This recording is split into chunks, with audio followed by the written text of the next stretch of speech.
केन्द्रापड़ा जिला महाकालपड़ा ब्लॉक सानंगार मित्र शक्ति क्लब तरफ 11तम शिशु महोत्सव कार्यक्रम अनुष्ठित हो जाइछि।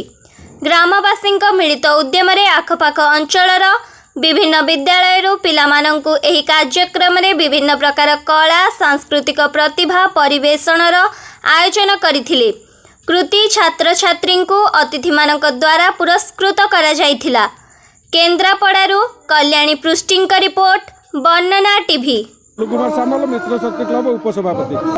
कार्यक्रम यहाँ हूँ 11 वर्ष धरी शिशु महोत्सव शिशु प्रतिभा अन्वेषण कार्यक्रम आम मित्र शक्ति क्लब 11 वर्ष धरी ये प्रोग्राम टी कर ग्रामांचल बनमल्ली बन फुटा भली जो झड़ी पड़ुवार देखी आम आमर शिशु मानकर विकास आनी स्टेज नचई संबर्धित करी आम निज खर्च ओन खर्च संबर्धित करुचु। आम गोटे खुशी लगुच जब 25 खंड स्कूल पिला आसी प्रोग्राम कर गाँव गोटे सम्मान ये क्लब्र सम्मान आम आम निज ओन खर्च संबोधित करुचु।